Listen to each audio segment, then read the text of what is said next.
Now, from WYDC TV, this is Big Fox News at 10.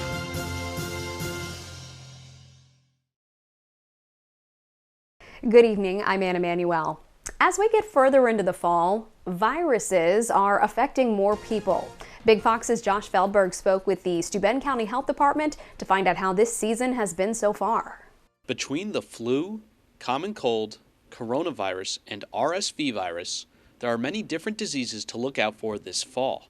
Big Fox spoke with the Steuben County Health Department to learn more about how prominent these illnesses are in our area.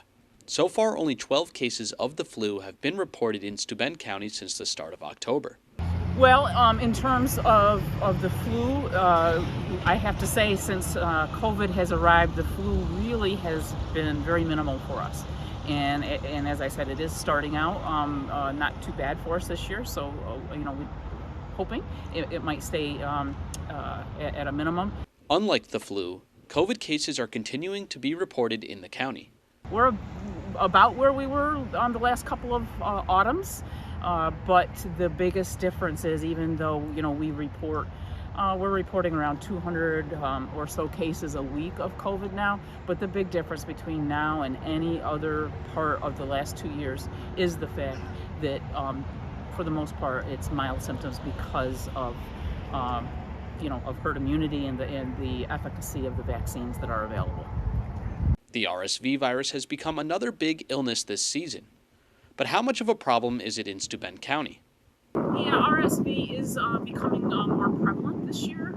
It appears, certainly more so across the state. We haven't had too much of it here in Steuben County, but I do know that providers are certainly keeping an eye out for it as their patients come in with those symptoms, because it seems to be kind of taking off this winter. So we're keeping a close eye on that as well. The health department continues to offer clinics daily, Monday through Friday, for general immunizations, and COVID clinics twice a month.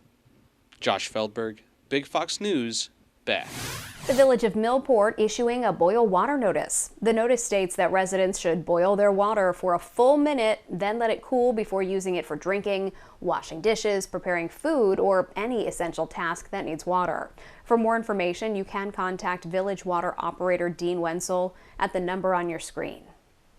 The mayor of Hornell bought a plot of land for $1 for a local program. Mayor John Buckley was authorized to buy that plot at 179 Madison Avenue as the site of a new house to be built in Hornell by the local BOCES program. Greater Southern Tier BOCES has already built 11 houses in the city of Hornell, turning old plots of land into sites of beautiful homes.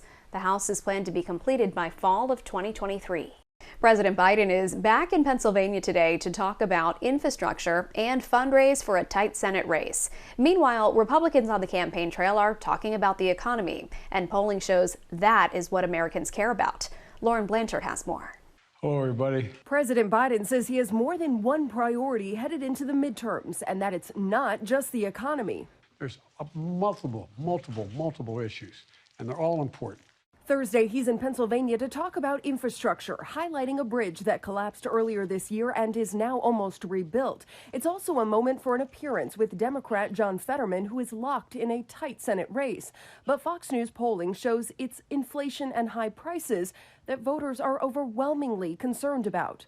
Democrats certainly had a lot of momentum over the summer, but that's been blunted by concerns about the economy, inflation, high gas prices. This week, the president highlighted abortion and reproductive rights and announced he'll release 15 million barrels of oil to ease gas prices. And we ought to be able to walk and chew gum at the same time. You know that old expression. However, some Democrats believe they have thrown away voter enthusiasm by not talking about the economy. I think that the Democrats have simply abdicated and walked off the debate stage. They have allowed Republicans to do all the talking. Republicans say Americans will take economic issues with them to the ballot box more than anything else. If we get better leadership into Washington, D.C., we can actually solve some of these problems. According to Open Secrets, a nonprofit research group, more than $9.3 billion is expected to be spent on this year's federal midterm elections. In Washington, Lauren Blanchard, Fox News. Netflix says it may start charging subscribers an extra fee for sharing their accounts. The fee additions may run $3 to $4 per account holder based on a current Latin America pilot program. Costs could vary based on the price of the initial account. Netflix has proposed cracking down on the use of shared passwords, saying it costs the company about $6 billion in lost revenue yearly when those other users aren't paying. Migrants started arriving at New York City's first emergency center on Wednesday. The facility opened as the city continues to see an influx of asylum seekers. Laura Engel has more. New York City's Migrant Relief Center opening its doors on Randall's Island. The 449-bed facility will temporarily house asylum seekers being bussed into the city from the southern border. The first wave of migrants moving into the complex today after arriving at the bus terminal in Midtown Manhattan. They are given COVID tests upon entering. You've come a long way. Your clothes are probably dirty. That's not the right mental state to be in to determine where you want to be for the next several years of your life. The shelter rests on nearly 6.5 acres. It consists of one main tent with the potential to double capacity with a second tent. Inside, people will have access to cots, food, legal services, and a recreation center.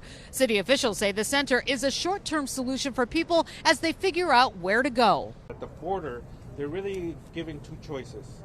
Or pay yourself out of the border and into different states, or take these free buses. New York has seen an influx of migrants in recent months. The increase has strained the area's shelters, prompting local officials to create these tent facilities. Many of those being bussed into the city are coming from El Paso, Texas. When the migrants from Venezuela came into El Paso, and they were El Paso was basically overwhelmed. They were truly overwhelmed. City officials say there will be no time limit on how long migrants can stay at the facility. In New York, Laura Engel, Fox News. Big Fox's Pet of the Week is a forever foster from Paws and Purrs. Big Fox's Maggie Hall sat down with Harry and his foster mom, Brenda, to find out what a forever foster means. Well, folks, it's time for Big Fox's Pet of the Week. This week, Big Fox's Pet of the Week is Harry. Harry is a forever foster with Paws and Purrs. I sat down with Harry and Brenda, his foster mom, to talk about what forever fosters are. Harry sadly was found by the side of the road in bad shape when Paws and Purrs took him in. So Harry here is one of the forevers. And what that means is sometimes if they have a lot of medical needs, some other things going on that can run into, a cost, in which we understand that for people that's a lot to take on, then they become our forever foster. Harry has been in Brenda's family for 4 years. He underwent a healing journey during this time. Yes, he is a very sweet boy. He is so loving, and he gets along with all the other dogs. Harry had extensive dental work done and is on several medications for his allergies and skin problems. Paws and Purrs funds it all. No matter if it's a forever foster or if you're fostering a dog or cat, we supply everything. The rescue pays for all the medicines, all the food. Being a foster parent for Paws and Purrs can make a forever impact in an animal's life. You can call us, you can, email us, whatever you'd like to do to, ask us anything that you would like to know about being a foster. It really is great, and these guys, it gives them a second chance. And really, because we are foster-based, we cannot bring in a dog or a cat unless we have a foster for them, and there are so many in need right now. To fill out an application to become a foster family or to contact Paws and Purrs, visit pawsandpurrs.org. Maggie Hall, Big Fox News, Corning. First responders are training with jetpacks to help reach victims in remote areas. We'll have that story, plus your complete forecast when we come back. Here's your local stock market update from Big Fox.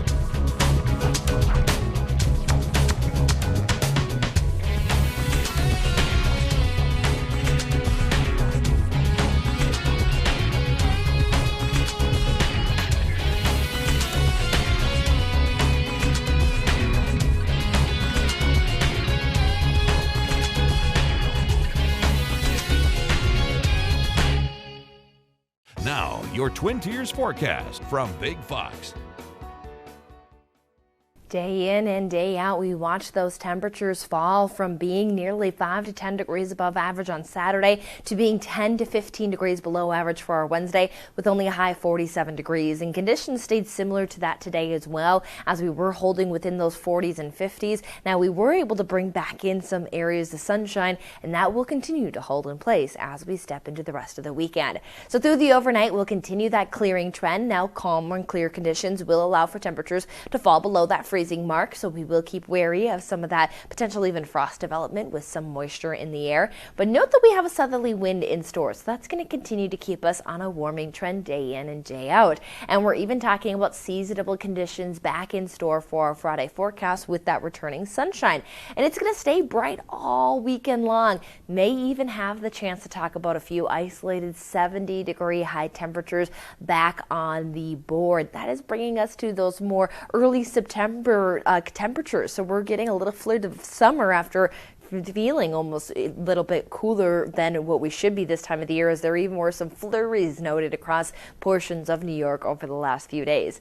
Now, we are going to continue to talk about even some of that warming as we head into early next week with some brighter sky conditions, but there will be a few showers to track, and we'll detail that here in just a moment. But what we see in store here for our Friday is that we have plenty of sunshine in store with still that near freezing start to the day. We'll watch temperatures, though, still get back up into those 50s and may even touch off just around 60 degrees, which for this time of the year is average. We average just about 59 for a high temperature, so if we hit that 60-degree threshold, we are very pleasant in store. Little breezy, not looking blustery, but note that there's still going to be a little bit of a wind gust. We'll see that as we head into our Saturday forecast. That southerly wind does a lot of work with that sunshine, and we're able to climb nearly 10 degrees above average into those upper 60s. So a few isolated 70s could be in the mix as well. Now, noting that we have these above average temperatures, we've been watching these temperature outlooks, and as we look through the Halloween holiday into early November, these warmer than average conditions are looking possible. So some good news for the potential holiday, but also note that this is changing. We are seeing that there's another cooler air mass that might work its way in as we step into November. So we'll keep an eye on that extended forecast. However, near future, beautiful weekend in store. There may be a chance for a few showers. Still watching the evolution of the system working its way up the East Coast, so some lighter rain showers in store. But still look at our temperatures. We're still looking at mid-60s at least, even a few times flirting with that 70-degree threshold through Tuesday with some of that returning sunshine. However, the better chance to talk about some rainfall moving its way back in could come on that Thursday forecast as temperatures look to pull back a bit, but still stay just around average for this time of the year. In remote landscapes like mountains and forests, if you get injured, you could be there a long time before help gets to you. But by arming first responders with jet suits, crews are hoping to get to victims before it's too late. Ashley Stromier has more. It's like something out of a science fiction movie. First responders in England are training with jet suits to help reach victims in remote areas faster, potentially saving more lives. Paramedic response is all about getting to the side of that critical care patient super fast. You're not taking them to hospital, you're getting alongside them to sort out blood loss, a breathing problem, manage pain and triage that patient. And our ability to get over any terrain in almost any weather and get alongside that casualty, often faster than a helicopter or on foot, that's turned out to be super valuable. The high-tech devices from Gravity Industries have been in the works since 2017. These updated designs are 3D printed and feature a total of 7 small jet engines.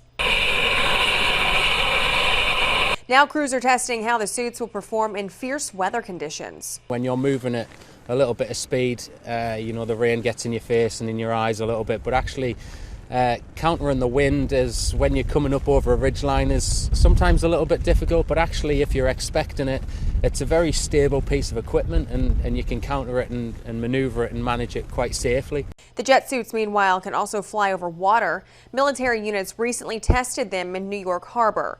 Officials say special forces can use them to board enemy ships and even save hostages. The jet suits let users reach speeds of 85 miles per hour and heights of more than 12,000 feet. For safety reasons, many stay closer to the ground. Ashley Stromeyer, Fox News. A woman in Detroit who recently turned 90 has more than one reason to celebrate. Charlie Langton talked to the woman's karate instructor. Miss Jones is one fantastic lady. Fantastic, celebrating her 90th birthday. But that's not all. You mention Miss Jones, they go, oh yeah, I know Miss Jones, she's tough. Tough because this 90-year-old has a 5th degree black belt in karate. You noticed that when she was doing that blocking and punching, the other woman said, well, my arm is kind of hurting now, you know. Thelma Jones lives on the east side of Detroit, yet she takes karate lessons from 77-year-old Grandmaster Willie Adams, a 10th degree black belt, 3 times a week at his Southfield dojo. I'm looking around your studio here. Maybe not everyone's 90, but some of them are kind of up there in age. Why? Yes, they're all in their 70s. They're retired. They come here because they want to get in shape and, you know, build self-confidence in themselves and, you know, be slow to anger. Do you learn more about life and being and your mental because of this? Because of this, more about life. It really does. It teaches you to listen behind you, in front, be aware of all things. When Miss Jones was 60, she used her karate to beat up potential robbers at a bus stop. But recently, when a suspicious man was following her, I crossed the street back and he came behind me, so I went in the liquor store and waited till they left. Why did you use your karate? No. That was karate right there. That was using your brain. I didn't want to duke it out with him. Good advice. Something Miss Jones loves to give thanks to 50 years of karate. Take care of your body. Take care of your mind. And do think a situation through before you react. In Southfield, Charlie Langton, Fox 2 News. Still ahead, college enrollment declines for a 3rd consecutive school year. Plus, McDonald's customers are loving nostalgia. Those stories and more coming up. College enrollment dips, robo-taxis are coming to L.A., McDonald's customers are loving nostalgia, and the most expensive beer in the NBA. CJ Papa has today's business briefs. College enrollment dropping for the 3rd consecutive school year. The National Student Clearinghouse reporting about 1.5 million fewer students are enrolled in college than before the pandemic. The nonprofit did, however, find that online schools and historically black colleges and universities saw enrollment increased this fall. Waymo is expanding its self-driving ride-hail service to Los Angeles. No word on when Waymo plans to roll out the new service. Right now, the Alphabet-owned company only operates its service to the public in Phoenix. $300,000, that's how much people are selling their McDonald's adult Happy Meal toys for on eBay.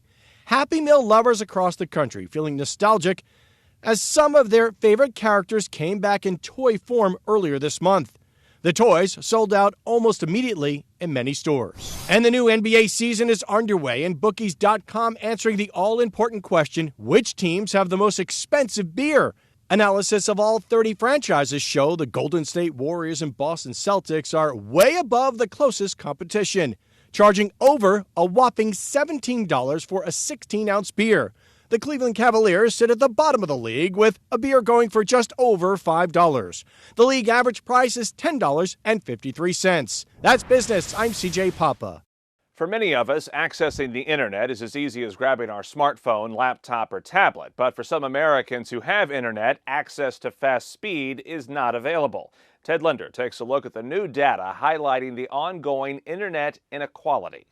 The internet has helped make the world seem a little less small. And during the height of the pandemic, internet connected so many people forced to stay apart. But there's a darker side of the service many of us take for granted. Technology is neither good nor bad, but it's also not neutral. Technology nonprofit group The Markup examined more than 800,000 internet service offers from AT&T, CenturyLink, Earthlink, and Verizon across 38 cities. And according to its data, The Markup found all 4 internet providers, quote, routinely offered fast-paced speeds at or above 200 megabits per second in some neighborhoods for the same price as connections below 25 megabits per second in others. The report also found in 9 out of 10 cities, neighborhoods with the worst internet deals and slower speeds predominantly had lower incomes. 2/3 of cities with poorer speeds were also less white. Unless we are properly connected, we cannot, or citizens cannot participate in all these aspects of our life. For some people, researchers found their internet speeds weren't sufficient enough for them to run programs like Zoom. And going forward, communications experts say consumers will only need faster internet as technology evolves. We'll need 100 megabit per second download and 20 megabit per second upload speeds, and most likely in another 5 to 10 years it will be in the gigabit range. Analysts say internet inequality is due in part to gaps in infrastructure and wealth. Adding the problem can limit people's work and school opportunities, affecting their finances and career advancement. Ted Lindner, Fox News. Stay with us. We'll have more after the break. Let's leave you with a smile. ZSL London Zoo reveals the names of its youngest tiger cubs. The zoo announcing Thursday the cub triplets are known as Inca, Zach, and Crispin. In a written statement, tiger keeper Martin O'Sullivan says the cubs are able to be identified by the stripes on their faces. O'Sullivan went on to say Inca loves her food, Zach loves to play fight with his sister, and Crispin is the quietest of the trio. The critically endangered tiger cubs were born at the zoo in June. Supporters of the zoo bid for the chance to choose their names in a fundraiser last month. I'm Jamie Holmes. Thanks so much for watching.